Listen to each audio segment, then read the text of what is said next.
부상자 여러분의 조속한 쾌유를 기원합니다. 아울러 사고를 미연에 방지하고 피해를 최소화하지 못해 많은 인명피해가 발생한 데 대하여 깊은 유감과 함께 사죄의 말씀을 드립니다. 지금부터 합동조사단 조사 결과에 대해서 많은 인명피해가 발생한 이유를 중심으로 발표드리겠습니다.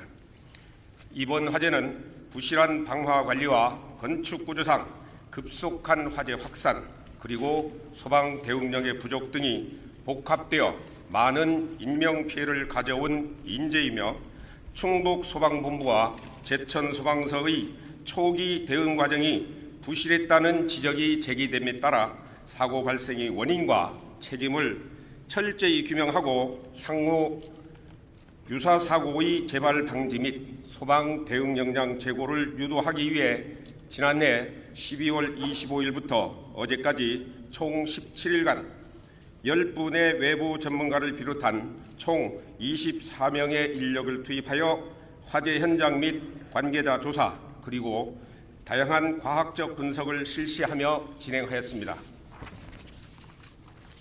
대형 재난의 특성상 확인되지 않거나 출처가 불분명한 많은 이야기가 생산, 확산되기도 하지만 합동조사단은 객관적 사실의 확인과 과학적 근거에 기반하여 철저히 조사를 수행하고자 최선을 다하였다는 말씀을 드리며 이번 조사는 화재 예방, 현장 대응, 상황 관리, 장비 운영 등의 적정성을 중점 조사하였으며 향후 유사 사고의 재발 방지를 위한 제도 개선 마련에도 주안점을 두고 진행하였습니다.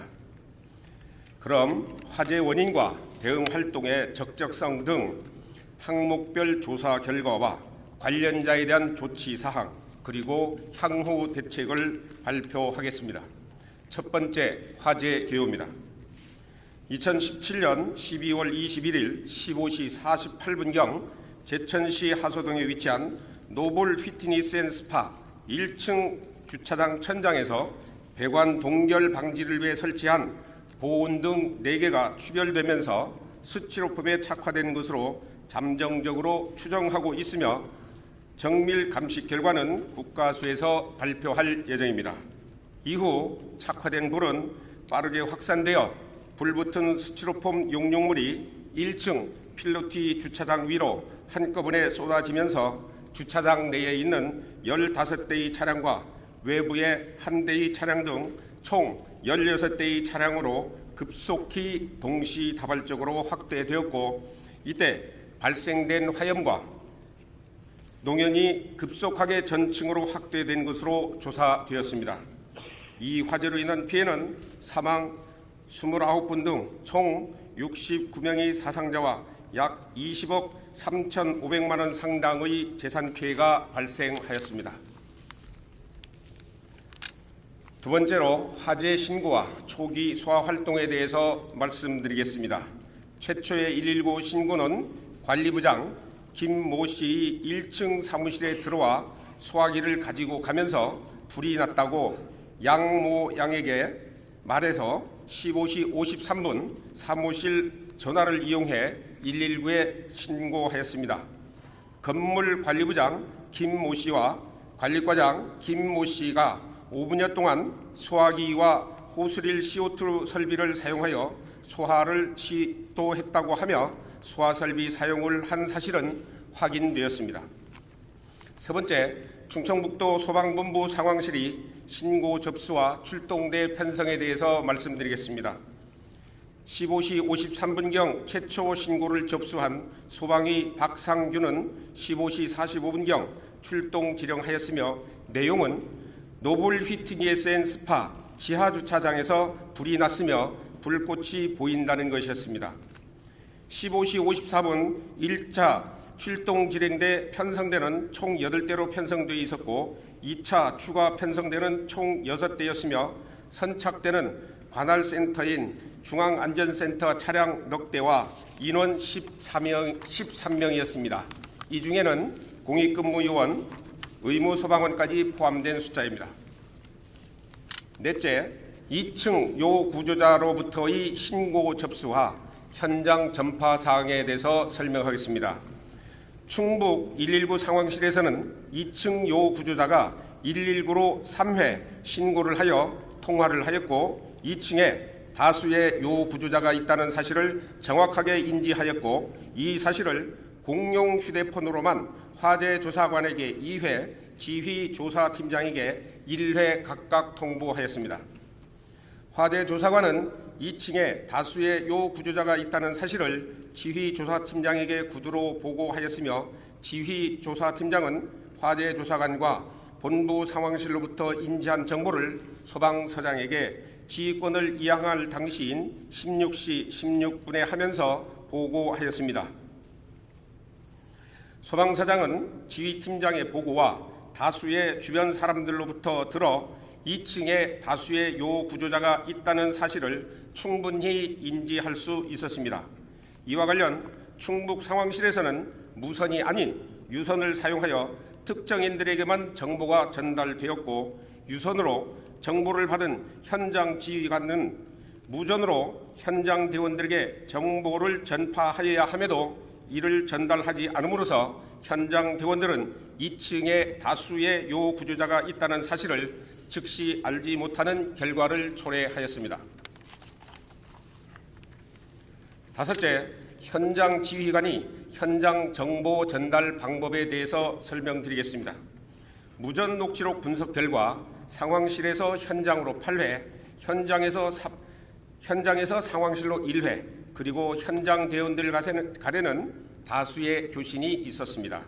상황실에서는 2층 요 구조자에 대한 정보를 무선이 아닌 유선으로 화재조사관에게 2차례, 지휘조사팀장에게는 1차례 유선 전달하였습니다. 상황실에서 현장 지휘관에게 정보 전달을 무전보다 휴대전화를 더 많이 사용하는 것은 재난 현장 작전 절차에 나오는 음성 또는 무선 지시 원칙을 위반하였습니다. 여섯 번째, 제천소방서 지휘조사팀장의 지휘 적절성 여부에 대해서 설명하겠습니다. 지휘조사팀장 소방경 김종희는 출동 중 차량 안에서 화재가 다중이용시설임을 고려하여 가용 소방력 지원 출동을 지시하였고 16시 지휘차 현장 도착과 동시에 1층 주차장 차량 화재 진압 및 LPG 탱크 폭발 방지에 주력하도록 지시하였으며 이후 3층 요 구조자 활동을 직접 수행하였고 소방서장 도착 후에는 건물 후면으로 이동하여 9층 옥상 요 구조자 구조를 위해 고가 차량 운영을 지휘하기도 하였습니다. 이와 관련 지휘조사팀장은 인명구조를 위한 정보 파악과 적정한 활동 지시 등을 하는 것이 마땅하지만 눈앞에 노출된 위험과 구조 상황에만 집중하여 건물 후면이 비상구 존재와 상태를 확인하거나 알지 못하였으며 2층 내부에 요 구조자가 많이 존재한다는 사실을 인지하고도 특별한 지휘 조치를 취하지 않는 등의 사실을 종합하여 볼 때 지휘관으로서의 책무를 제대로 수행하지 않았습니다. 일곱 번째, 제천소방서장의 지휘 적절성에 대해서 말씀드리겠습니다. 제천소방서장 소방정 이상민은 16시 12분에 현장에 도착하여 상황을 파악하고 LPG 탱크 폭발 방지와 주차장 화재 진압을 지시한 후 긴급구조 통제단 가동을 지시했습니다.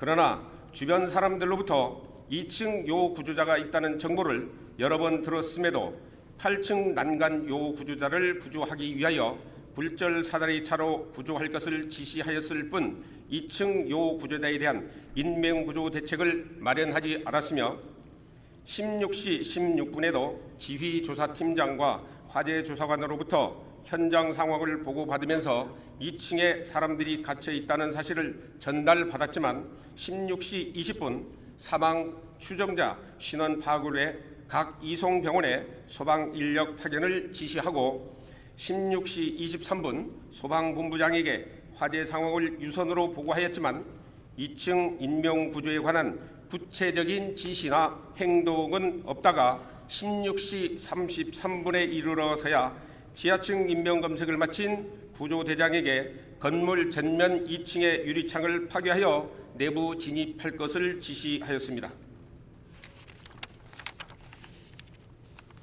8번째, 2층 내부로의 구조 진입 지연에 대해서 설명드리겠습니다.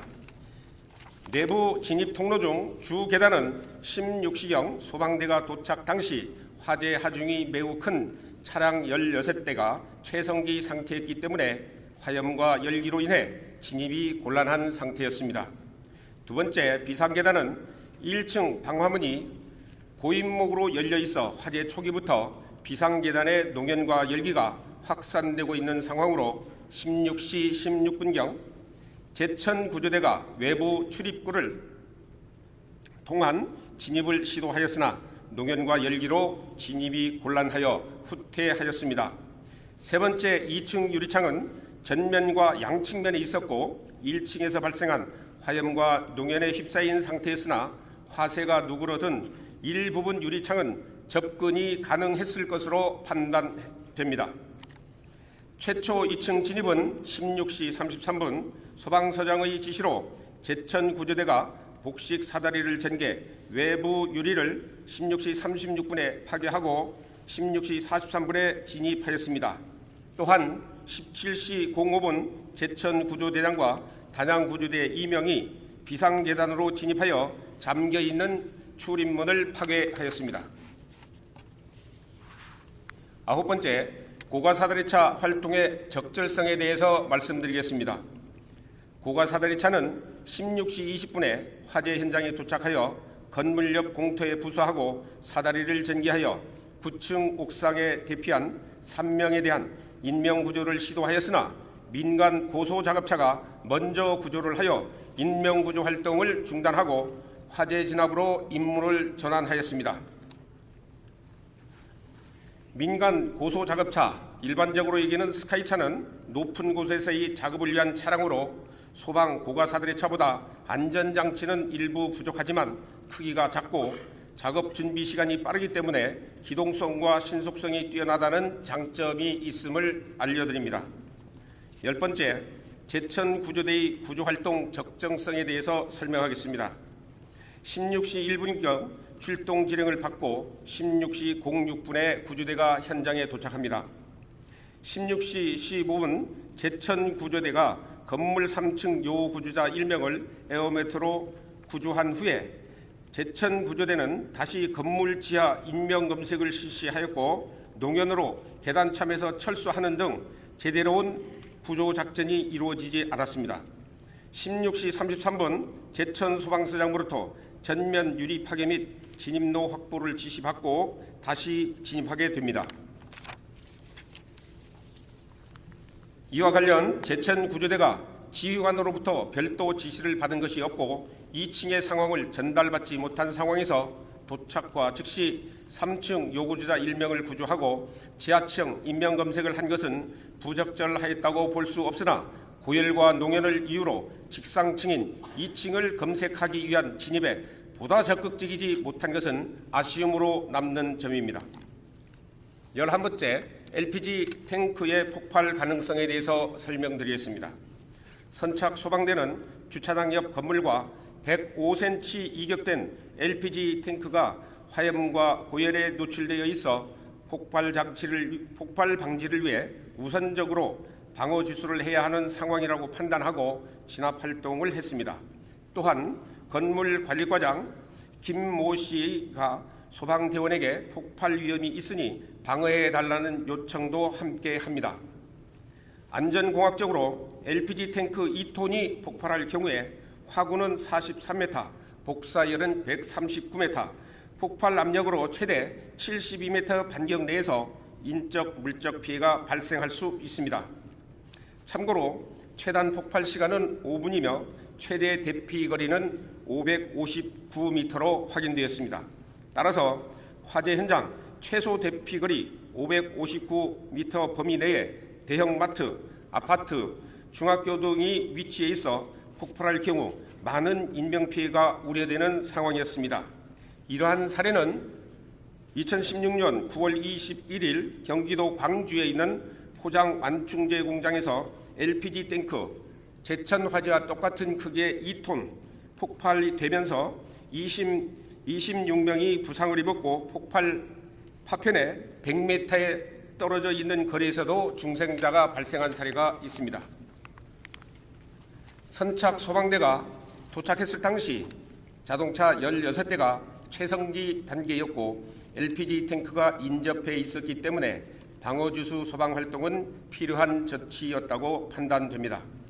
12번째, 굴절차 조작 미숙 부분에 대해서 설명드리겠습니다. 소방 굴절차 사다리 끝에는 작업용 바스켓이 부착되어 있는데 이 바스켓은 전개 각도를 감지하여 자동으로 수평이 맞추어지는 시스템입니다.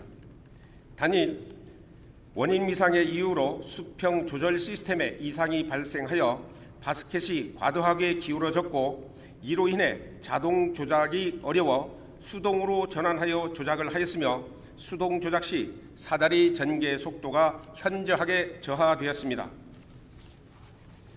위와 같은 오류에 대비하여 사다리 조작판에 설치된 수평 보정 스위치로 수평을 맞출 수 있으나 조작자는 조작 경력이 4개월이고 이와 비슷한 차량을 동시에 석 대를 맡고 있는 사람으로서 경험이 부족하고 훈련도 충분치 않아 응급조치에 익숙하지 못해 당일 굴절차 조작이 원활하지 못하였다는 것을 확인하였습니다.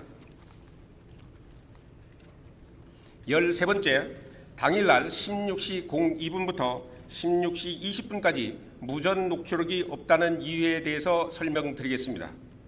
동시간대에 무전 기록은 10개의 음성 파일이 존재합니다. 그 중에 음성 파일이 불분명한 파일이 6개, 무음이 4개입니다. 당초 일부 외부로 제출된 녹취록에 기록이 없었던 것은 무전 녹음 상태가 불량하여 내용을 알 수 없는 경우에는 녹취를 하지 않았기 때문입니다. 유족들께서 요청하시면 원본 음성 파일을 즉시 공개하도록 하겠습니다. 14번째, 충청북도 소방본부의 무선통신망 관리 소홀 부분에 대해서 설명드리겠습니다. 무선통신망 점검은 매일 실시하여야 하나 조사 결과 상황실과 제천소방서 간 무선통신망 점검을 하지 않은 것으로 확인되었습니다. 또한 다른 시도에서는 고장이나 이상 발생에 대비하여 24시간 상시 점검과 수리가 가능하도록 외부 전문업체에 위탁 관리하고 있으나 충청북도는 전국에서 유일하게 이러한 시스템을 갖추고 있지 않은 것으로 조사되었습니다. 이러한 매일 무선 점검을 실시하는 것은 소방정보통신 운영규정에 명문화가 되어 있습니다. 15번째, 제천소방서 특별소방조사의 적절성 부분에 대해서 설명드리겠습니다. 제천소방서는 최근 화재 건물에 대해서 2번에 걸쳐 소방특별조사를 실시한 바가 있습니다.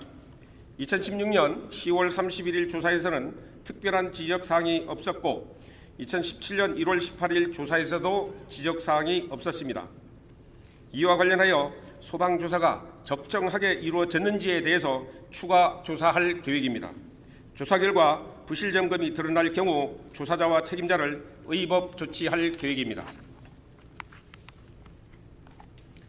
16번째, 건물주의 소방안전관리 적절성에 대해서 설명드리겠습니다. 건물주 이모 씨는 이모 씨와 소방안전관리자는 4층, 5층, 7층에 설치된 10개의 배연창을 잠금장치하여 작동 및 개방이 불가한 상태로 관리하였고 스프링클러의 알람 밸브 및 보조 펌프의 개폐 밸브가 폐쇄되어 있어 당일날 스프링클러가 작동하지 않은 것으로 조사되었습니다. 또 2층 목욕탕 내부 비상구 통로는 50cm 간격밖에 없고 선반을 설치하여 비상구를 잠김 상태로 관리하여 피난을 곤란케 하였고 이외에도 감지기 시공 부적정, 방화셔터 미작동 등 많은 소방시설 관리에 법령을 위반하고 있었음이 확인되었습니다. 이 사항은 경찰 수사가 필요한 사항으로 수사 의뢰 예정입니다. 17번째, 동대상물에 대해서 소방시설이 제대로 설치되어 있으냐 여부입니다. 화재 건물은 근린생활시설과 운동시설을 포함하는 복합건축물로서 소화설비, 경보설비, 피난설비, 소화활동설비 등이 설치되어 있으며 동소방시설은 소방시설법 시행령에 따라 적법하게 설치된 것으로 확인되었습니다. 18번째, 건물 구조상의 문제에 대해서 설명드리겠습니다. 화재 건물 외벽은 화재에 취약한 스티로폼을 이용한 드라이비트 재질이고 화물용 엘리베이터와 승객용 엘리베이터 층간 방화 구획이 불량하며 EPS실과 파이프 덕트실이 방화 구획 마감 처리가 불량하여 화재가 급속히 수직으로 확대되는 구조였습니다. 참고로 EPS실은 전선과 전화 등이 배관이 통과하는 구간을 얘기하는 겁니다. 필로티 구조의 건축물 주출입구에 방화문이 미설치되었고 천정 부분 방화구역이 미설정되어 실내로 화재 확산 차단이 불가한 구조였습니다. 8층, 9층 테러스 부부들 불법 증축 및 옥탑의 물탱크실의 불법 용도 변경 등 인명피해의 요인이 되었습니다. 이 사항은 경찰 수사가 필요한 사항으로 수사 의뢰 예정입니다. 지금까지 밝혀진 주요 사항에 대한 조사 결과를 말씀드렸습니다. 소방합동조사단이 조사 결과를 종합하면 제천 복합건물 화재는 초기 단계부터 급속히 확산되었고 대응 인력이 절대적으로 부족했으며 충청북도의 소방통신망 관리가 부실하여 현장 활동이 원활치 못했을 것이라는 점이 인정됩니다. 그러나 신속한 초동 대응과 적정한 상황 판단으로 화재 진압과 인명구제에 최선을 다해 지휘를 하여야 하는 지휘관들은 상황 수집과 전달에 소홀했으며 인명구조 요청에도 즉각 반응하지 않는 부실이 드러났습니다. 이에 따라 지휘 책임과 대응 부실, 상황관리 소홀 등의 책임을 엄정하게 물어 1차적으로 해당 관계 공무원을 징계 조치 요구하기로 했습니다.